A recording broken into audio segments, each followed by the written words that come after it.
Hello, homeschool friends. Welcome to the Land of Kakiak. My name is Laurel. Okay, today I've got a lot to show you. I am going to go back to that McGuffey Readers Base Language Arts plan that I showed you in my last video. If you missed that one, I will link that video in the description box. But we're going to pick up with the Language Arts Level 1. So this is where I would start with the primer and even into the first reader, doing this same level 1. So let's get into it. So I've got the primer and the eclectic reader here. Of course, obviously these are the revised editions. These are my preferred set.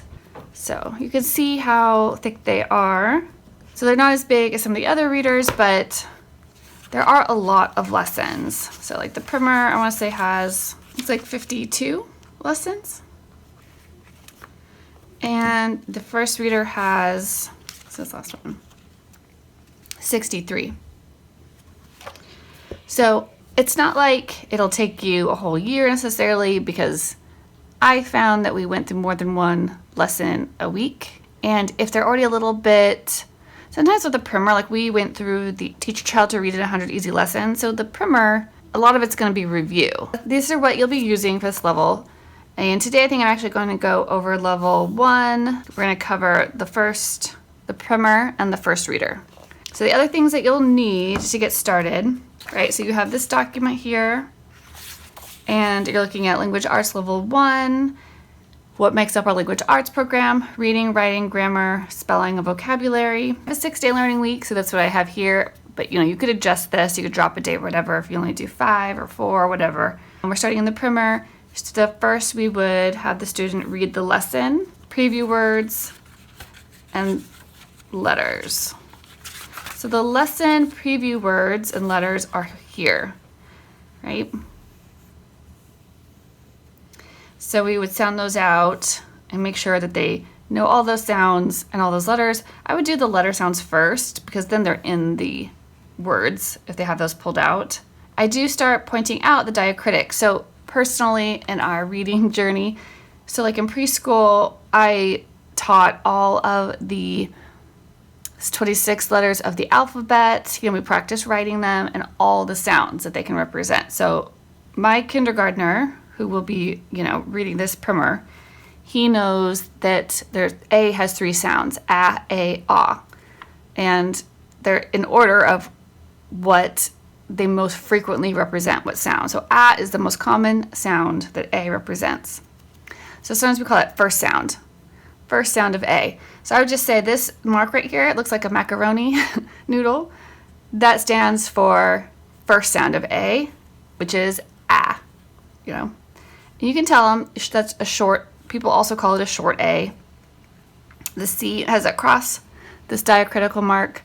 It means it's the first sound of C. It's k.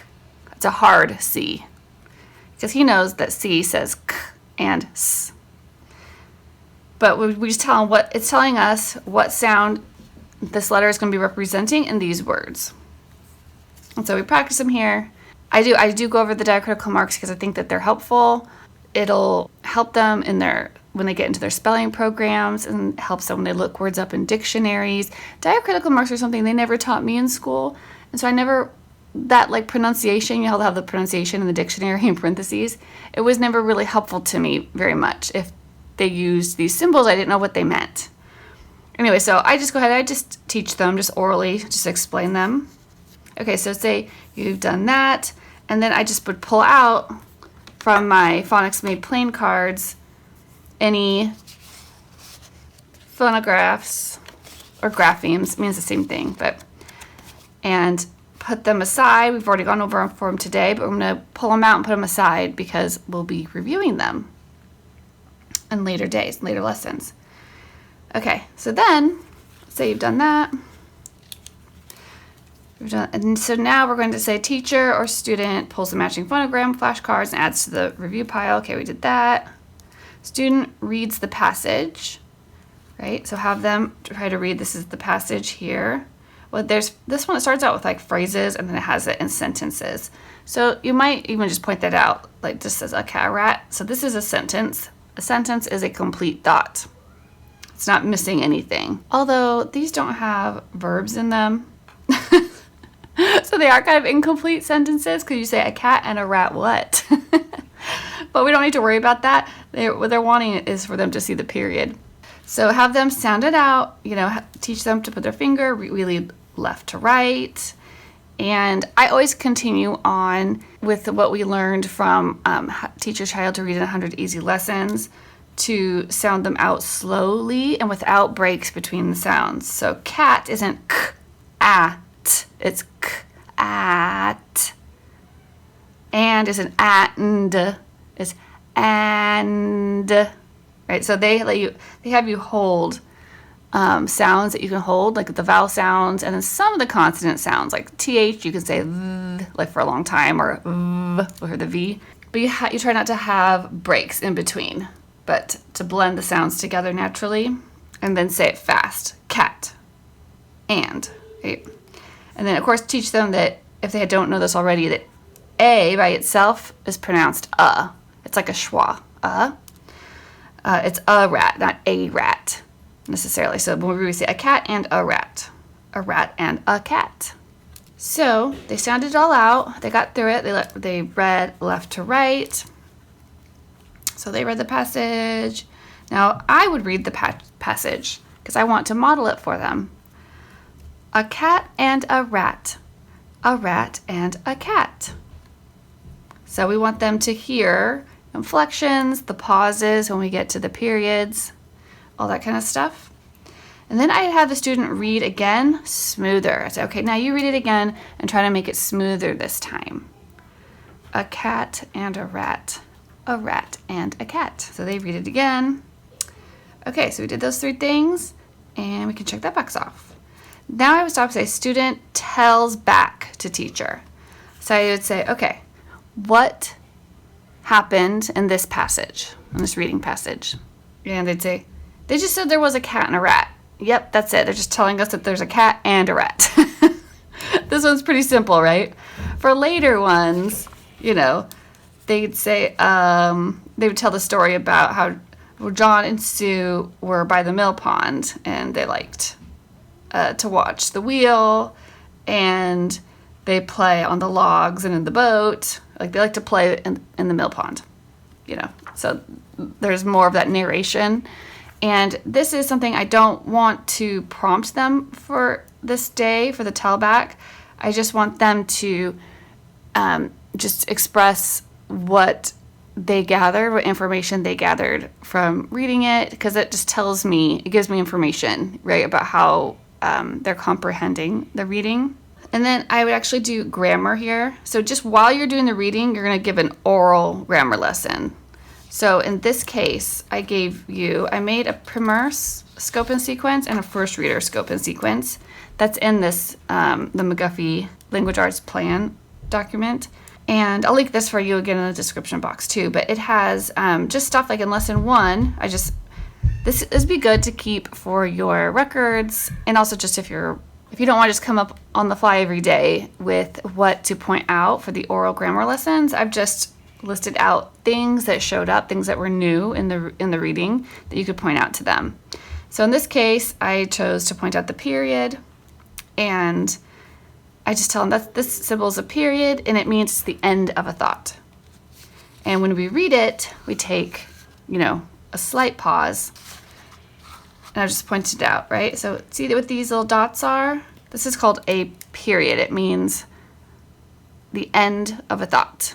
We take a little pause before we go on to reading the next sentence. So that would just be my oral grammar lesson for the day, and I just checked that off. We just talked about it, and I said, okay, can you point a period out a period for me? Good. All right, so then finish with a picture study. This is when I like to use my magnifying glass paperweight and just let them look at how up close. I love the feet. The feet are super detailed. I like the tail and the whiskers, right? There's the rat, and here's the cat. Beautiful. I was looking at this bug. And that's good. This is helping them map these words with an image. So I have these bookmarks I like to use. It's nice to have the comprehension check-in, and I would just keep that here for now. And this phonemic awareness one, this is one that you might, this is more like when they're first learning how to read. Like, so if you're using the primer to teach them how to read, read this phonemic awareness one. It might give you some helpful tips, but I'll put that aside.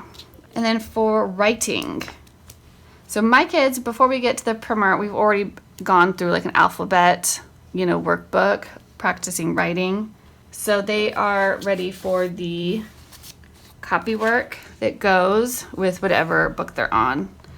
I have the primer copy work, and of course I have printable Etsy versions of this. This is just the one I had on hand. And so I just showed you how I would start out, it says 1 to 4 lines, right? So just start out with 1, just nice and slow, and have them do their very, very best handwriting and make sure that the lesson is matching what they read. And just, I actually have them often start out with the tracing. And what you want to do, here's a pencil, is make sure you teach them how to sit up, properly scoot have their chest or stomach up against the desk or table. And then you teach them, put the writing hand down, and you take the point, you say point, pinch, right on the painted part of the pencil, flip, and hold, right? And sometimes, there's intermediate kind of grips, and I wouldn't make a huge deal about it, but just, watch their handwriting, try to give them the correct position, and then have them turn their book or page so that the edge is parallel with their arm. And have them use the other hand, just be in the habit of holding their page still. I notice, a lot of workbooks or, things, sometimes the paper will kind of bounce up and down as they're writing, and it causes their pencil tip to drag and make these extra marks sometimes. So just be in the habit of having them hold it down.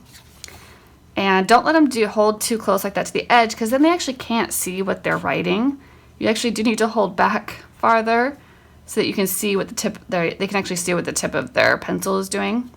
But I have them trace, and I really do sit right next to them in these early stages and make sure that they are staying on task for one, but that they aren't starting from the bottom up, or something, doing something that they get those bad habits ingrained in them. That happened with my oldest son. He learned to write and do this stuff in public school, and there's nobody sitting there when they're going through these first learning stages. They can't be sitting next to 30 kids, there's only one teacher. And so he does, to this day, he makes his T's and his D's, he makes them from the bottom up. And so don't skip this part. It doesn't take long. Just make sure that they're starting at the right spot.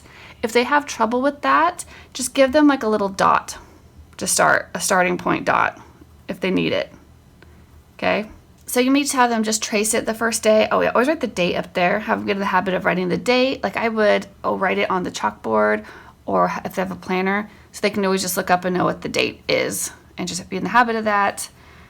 And then if they can do it on their own, you can have them do it on their own. You can have them trace and do it on their own. It's up to you what you think is the most helpful for them.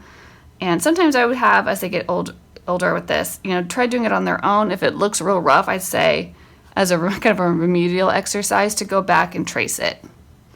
Okay, and then they get to draw a cat and a rat. So they can draw it from their own, or these are really fun to just leave it open for them and let them use, the pictures in here and just try to copy them, a cat and a rat. And you can even have them write, let's say they did a cat. Oh my gosh, my drawing skills are not so good. There's a fly here. Okay. Bink, bink. All right. So here's my cat.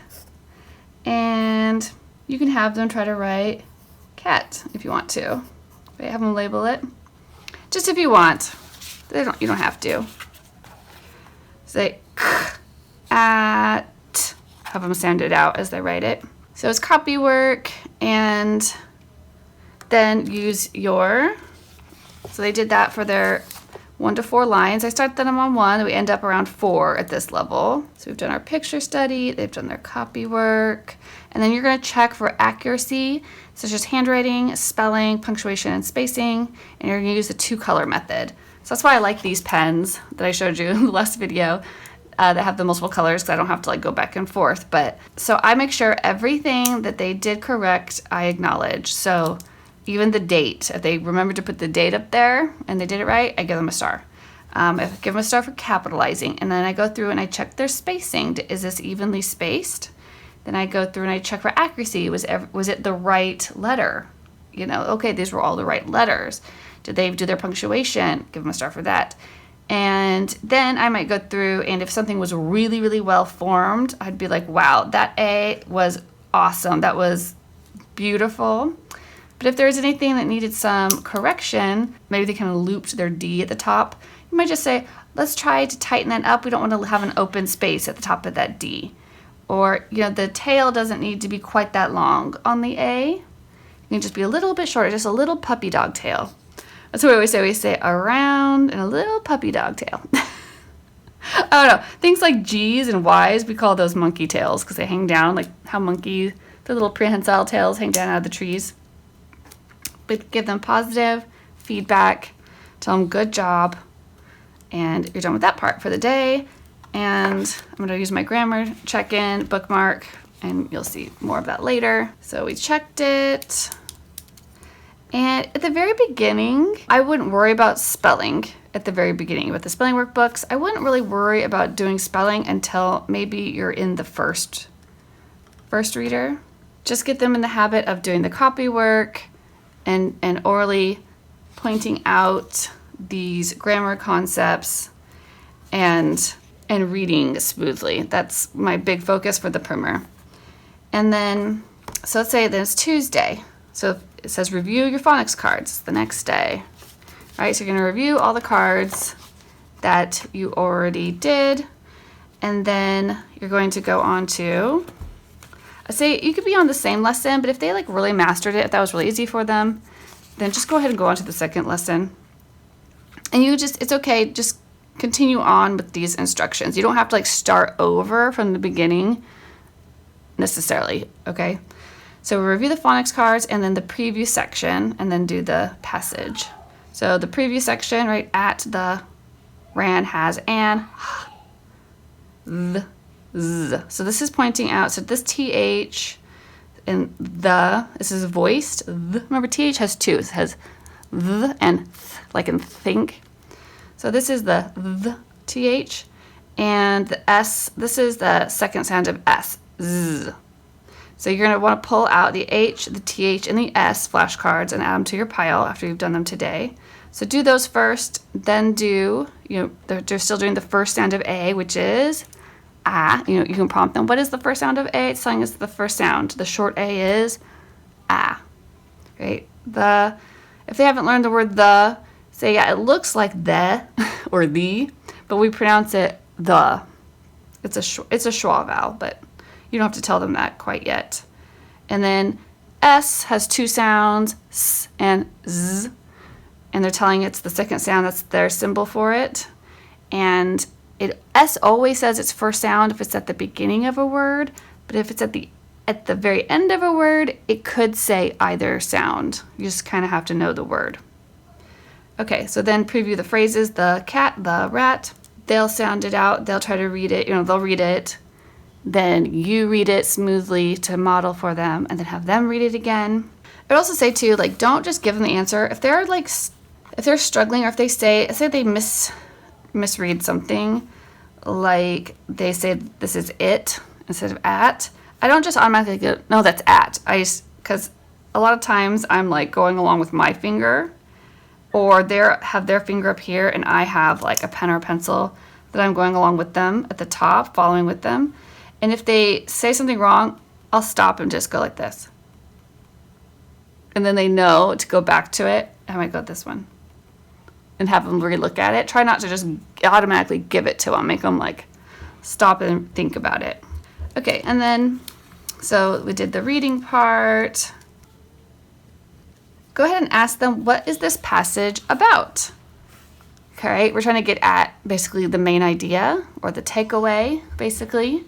So we'll say, what was this passage about? And then they'll explain to you that Anne's cat got a rat. And so they can see the picture that goes along with it. And so you've asked them that comprehension question. Point out a piece of grammar for focus today, right? So see this. This is just an example how you would talk. So see this. This is a period. It ends a sentence. Let's see, in this one, so already went over periods. So you can point out proper nouns, which names are capitalized, right? So you can just tell them names are capitalized.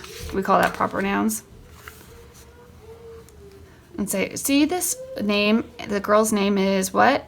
Anne. Yeah. Did you notice that Anne is capitalized? Yeah, it's a capital A because we capitalize people's names. You might say, yeah, when you write your name, don't we capitalize the first letter? Yeah, we do. Okay.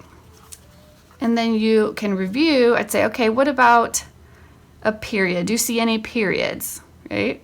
And have them point at, yes. Remember these from last time? These are periods. Do you remember what they mean? Yes. I mean, it's the end of a thought. So you pointed out grammar, like maybe reviewed. It says during there, yeah. So grammar, review or continue the lesson. So if they were still in the same lesson, just stay on the same grammar point. Don't go to a new one. So if they were still on lesson 1, just talk about the period. Don't bring up anything new yet. Okay, then they're going to do their 1 to 4 lines of matching copy work. Okay, so if they could do 1, you could do, it really depends on when you're starting this and what their ability is, but eventually you're going to work your way up to 4 lines.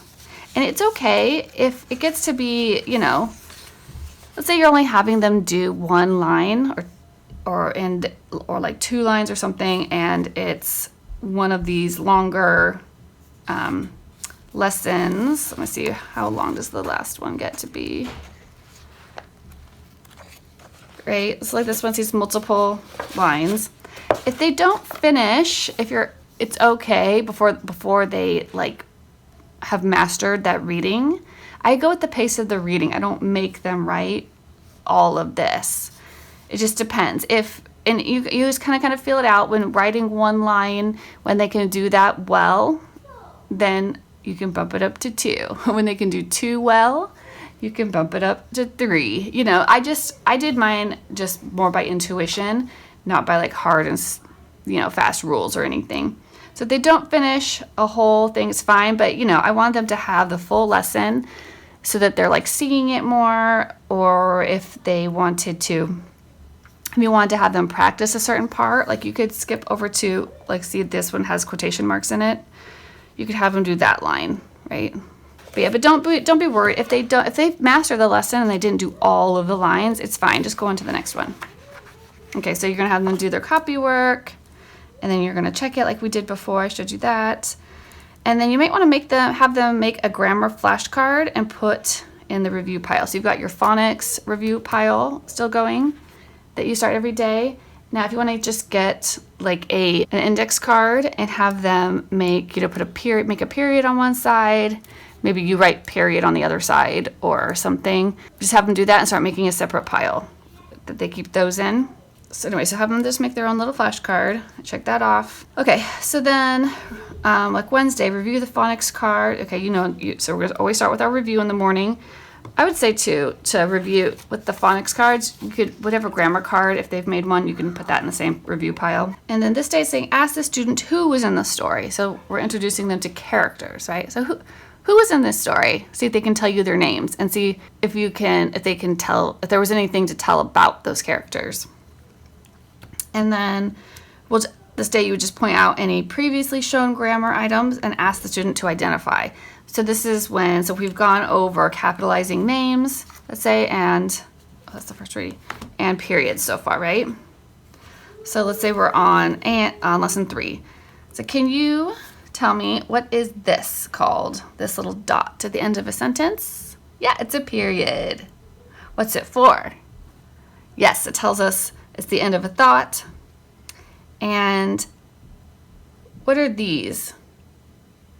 Anne and Nat. They are names, right? And what do we always do to names? Yes, we capitalize them, right? We give them a capital first letter. So then we move on to doing their copy work. So say they've done their copy work, whatever, however many lines, teachers checked it. Now go back on this day. It says locate grammar focus item. So whatever you were focusing on that day, if it was a new, say it was a new item, because that was lesson 3. So we were talking about the article A. It means one. Say you'd pointed that out. It said a fan and a hat. How many fans does Anne have? 1. Yeah.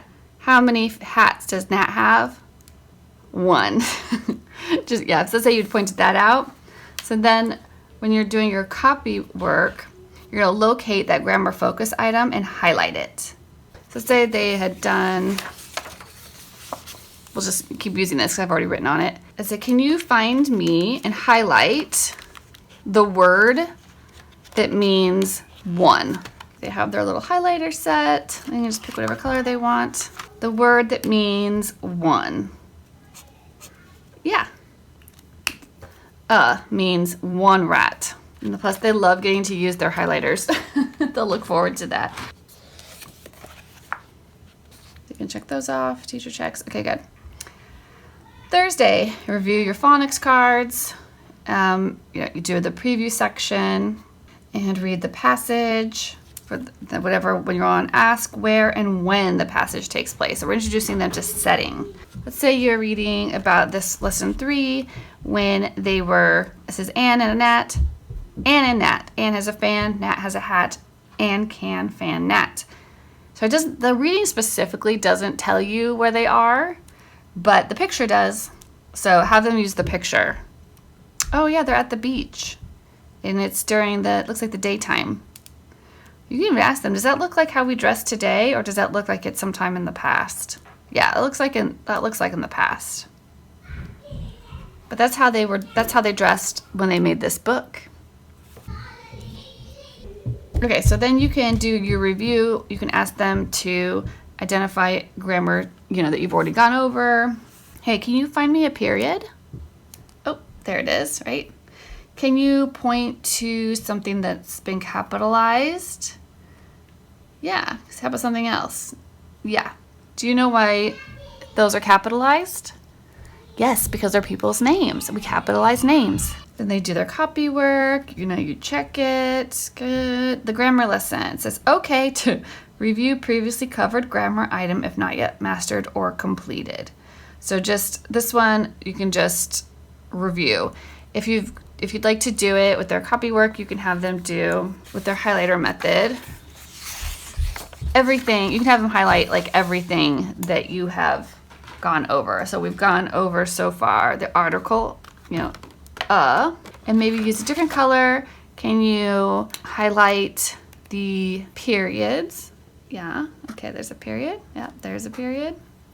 Are there any names in here? Nope, this one didn't have any. But let's say it did. Let's say it did say, Anne. Can you highlight any capitalized names? Yes, names are proper nouns. And we always capitalize them, right? You can teach them the 3 underlined, 3 lines under a letter means capitalized. Okay. And then say Friday, review the phonics cards, right? You're doing these. You can review the grammar cards if you want to. The preview section, right? This is the sounds. Right? Remember, you're still pulling these out every time. And you are practicing the words, talking about them. And then you're going to have them, they read it, you read it, and then they read it again smoother. And then you're going to ask, who is relaying the passage? This is the point of view of the narrator, right? So you say, who's telling the story? This is a fat hen. The hen has a nest in the box. She has eggs in the nest. A cat sees the nest and can get the eggs. In most cases, you're going to say the narrator, the storyteller, is the author. You say, it's the author, it's the writer. The writer's just telling you something. It's not somebody like in the story. So we're kind of introducing them to, point of view. Okay, then you're going to point out a piece of grammar for focus. So let's say we were on, this is lesson 11. That would be the period and comma and the preposition in. So we've gone over, because we've been going over stuff, right? So we've got a period. So what's this called, do you remember? Yes, that's the period. What does it do? It tells us it's the end of a thought. And a comma. A cat sees the nest. Comma. There's the comma, that's right. And can get the eggs. And you can tell them what the comma does, because we talked about it back in lesson 8. We read it with a small pause. A cat sees the nest and can get the eggs. All right, and then the preposition in. So you might ask them, can you find the word in for me? It's there twice. It's right there and there. The hen has a nest in the box. She has eggs in the nest. So you say, is that picture correct? Is the nest in the box? Are the eggs in the nest? Yeah, they are. They're not under it, right? They're not behind it or beside it. They're in it. So I would just give them a little talk about the word in and check if the picture matches. And if you want to, you can fill in your phonics chart with all your flashcards. So page 95 of the first reader has this phonics chart, and I just adapted it. It's part of this document, of the plan document. And it just looks like this. And if you want to on this day, you can have them look at their cards and go in and fill in the chart to match what you've already gone over. Okay, you do your copy work, 1 to 4 lines, and the teacher checks. Oops, looks like I kind of got off on my spacing. I'll try to fix that and put a new document in.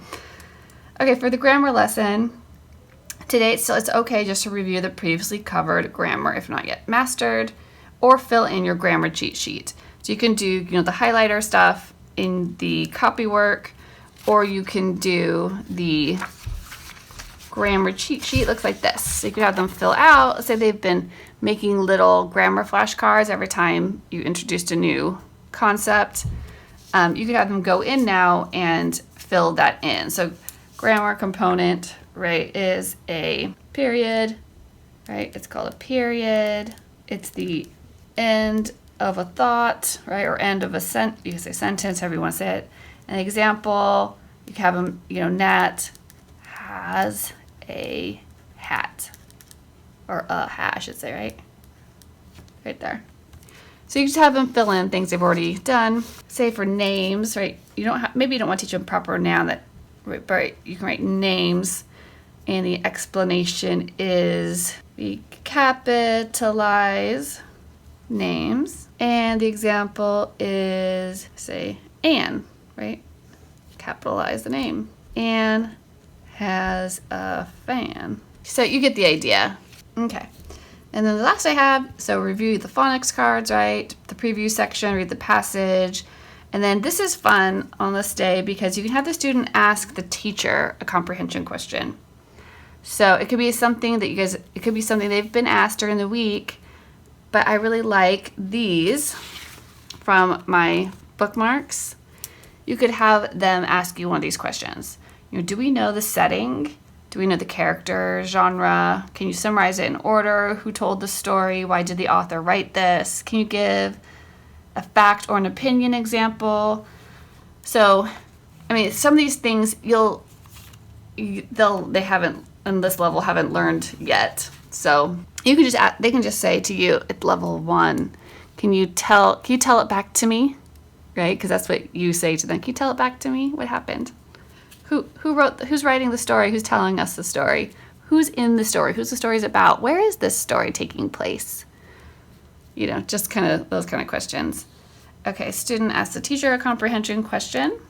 Student points out a piece of grammar that was focused on this week, right? So they can look at their cheat sheet that they have filled out and or they can look back, look at this, or they can look back at their flashcards. They can pull their flashcards. They can pull out, capitalized names or periods or commas and say, they can hold it up and say, can you find one of these in the reading? And you're like, oh yeah, there's a comma right there, right? So you're modeling it, you're doing it for them, you're reversing roles. And you can always try to trick them. You can like point out the wrong thing and see if they catch it. Okay, then have them do their copy work. Oh, I'm sorry.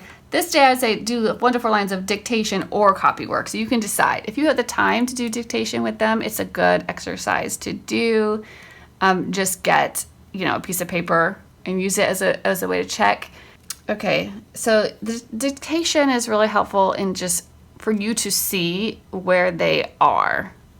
Don't make it a big deal. It's not like a test and I wouldn't make them correct it. It's more like for me to know where they are and what we need to work on more. It's like a little mini assessment. Just take it and, oh, thank you, and then you maybe know I need to talk to them more about whatever you think, capitalizing or something or spacing or something.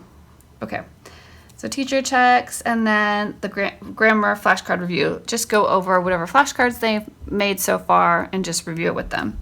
Okay, so the spelling workbook.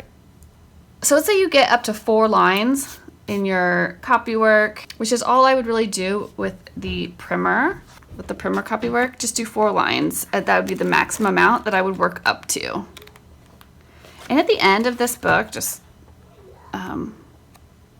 because I did leave in, just so you know, I did leave in all of these script sections that are in the book in the copy work so that they can practice those. But there is a bunch of exercises in the back, right? There's handwriting exercises here. So none, just have them practice letter by letter and then connected. And McGuffey had this in the back of the book too. Okay, and just some extra lines with stuff if they need to practice stuff, if you haven't introduced them to cursive yet, you might want to have them do some of these on days that there's cursive. And then there's some handwriting exercises in the manuscript. Okay, just so you know it's there. So let's say you got through the primer and so you're on to the first reader. You're just going to continue on with the same pattern at first, but you're going to add on spelling. So it's just so you should be up probably to 4 lines by the time you're in the first reader, right? At least 4 lines a day. And I just love these. And just start adding on, doing the same exact thing again. So I've got the primer, scope, and sequence. I've got those 52 lessons. And now if you still need this, if you want my notes in this document, the first reader, scope, and sequence is here too. So I just start pointing out the colon, which is something that we read as a small pause. So for a lot of this, I'm focusing more on just how you read it, not necessarily how you write with it, because that will come later in grammar, but they're seeing it in their reading. So you might as well just coach them how to read it. Yeah, I gave you my notes on this and things that I started that I thought were helpful to point out, that they understand that there's a reason why they're there and how it affects your reading or how it affects your understanding. Like quotation marks, that's important to go over so they understand that it's signifying that somebody is speaking when the character is actually speaking or thinking. So the only difference you're going to do, so you're up to 4, right, by this time. So you're going to add in your spelling at this point.